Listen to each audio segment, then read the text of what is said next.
Alright guys, so we're back, of course, talk about some Crisis Core Reunion, and I want to do another sort of info/news roundup video when it comes to this game, so we're just going to hop right into it.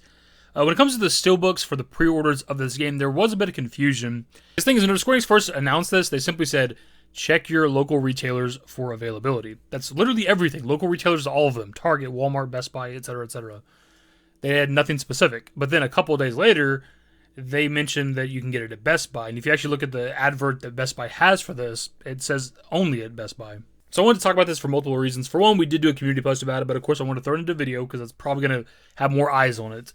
Also, everybody's kind of wanting this because why wouldn't you want this? It's free. Like, it doesn't cost you anything extra to get the Steelbook. You just simply have to pre-order the game. But also, I kind of wanted to discuss it because it feels, I don't know, kind of shitty. Like, why didn't they specify that initially when they revealed it? Because all they told you to do was just check your local stores. They're probably people that are going around to, like, every fucking local store. Probably they hit up, like, a Walmart, a Target, a GameStop, all that other shit. And, like, nobody has it, right? Because it seems to only be at Best Buy. Why wouldn't they specify that? Because if it is Best Buy exclusive, which it appears to be based on that ad, like, there's no way they didn't know that. They knew that they were collabing with Best Buy for the Steelbook. Like, just why not say that initially? I don't know. But anyways, the point is, if you want to get the Steelbook, as of right now, it seems like you can only get it at Best Buy. So that's where you need to pre-order the game. Also, when it comes to how you should purchase this game, whether it's last gen or next gen, obviously we're talking about PlayStation and Xbox here, it sort of doesn't matter, but you might as well just buy last gen because it does seem like you get the next gen versions for free. So, for example, if you buy the game digitally, here's a screenshot I took from the PlayStation Store. You can see in the top left corner, it just says PS4 and PS5. So it seems like if you buy the game digitally, you just get both versions. If you come over here to Amazon, you can see that if you purchase a PS4 physical version of the game, you actually get a PS5 upgrade for free, which is pretty cool that they're still doing this all these years later, because PS5 has been out for a couple years now.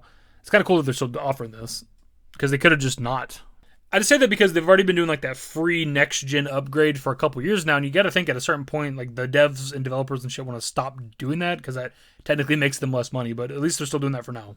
And when it comes to the Xbox side of things, it seems like it's almost similar to what the digital PlayStation side of things is, because you just get both of them, because in the top left corner of the box, it says Xbox Series X and Xbox One. So it seems like if you buy a physical version, you can pop it in your Xbox One or in your Series X, and it'll work, and you can play it. Similar to those games that'll work in like your 360 or your Xbox One. I'm assuming that's the same thing here. I don't really know. I don't keep up with like the next gen Xbox stuff. I do have a Series S, but obviously that's all digital, so I don't know how the physical side of stuff works. That's kind of what I was saying earlier, though, where it doesn't really matter which version you buy, because like on the Xbox side of stuff, whether you're buying physical or I'm assuming digital as well, you're just getting both versions. If you buy it digitally on PlayStation, you're getting PS4 and PS5. If you buy it physically, buy a PS4 version, you do get a next gen upgrade. So it seems like across the board, you're just getting both versions of Crisis Core Reunion. That's kind of cool. Something I'm not 100% sure of is if you're going to have to grind for like trophies and achievements for both versions of the game, because when it comes to like the next gen upgrade, usually if the game has a save transfer, it'll just pop your trophies again. So with Remake, that's what would happen, right? Whenever Integrate came out, if you like platinum the game, we'll say on PS4, and then you save transfer over to the PS5 version of the game, it'll just pop all your trophies again.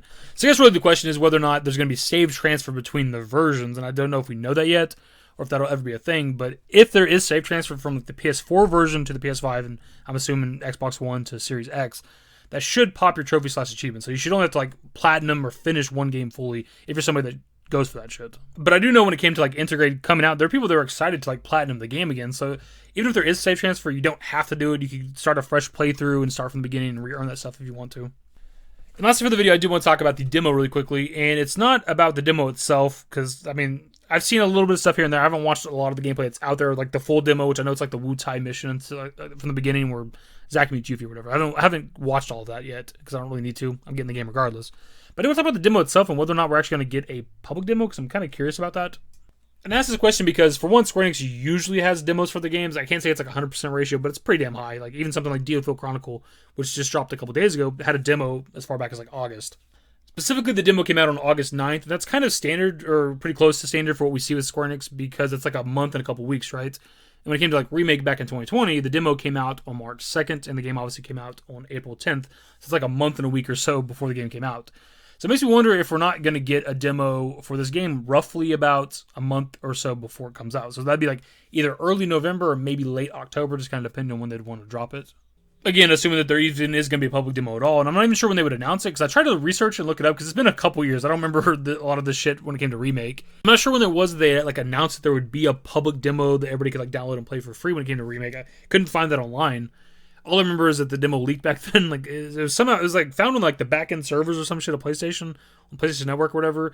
People like hacked that shit and downloaded it. That shit was crazy, bro. The full demo for Remake leaked in like either December 2019 or January 2020, like several months before the demo was even dropping.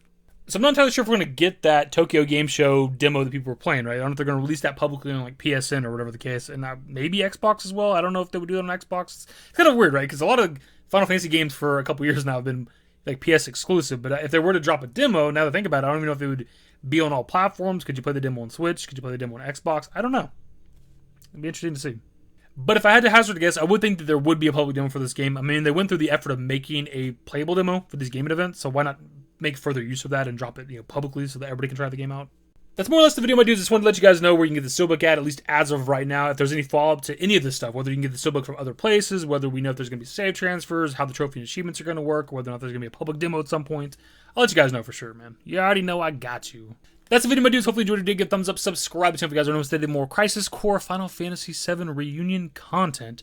Turn on notifications, follow me on Twitter, I'm a Discord, links to those networks are in the description and in the outro. Later, guys. Used to care what people thought, but now I care more, and nobody out here's got it figured out. So therefore, I've lost all hope of a happy ending, depending on whether or not it's worth it. So insecure, no one's perfect. We spend it with no shame. We blow that like Coltrane. We in here like Logain, or leave it like Cobain.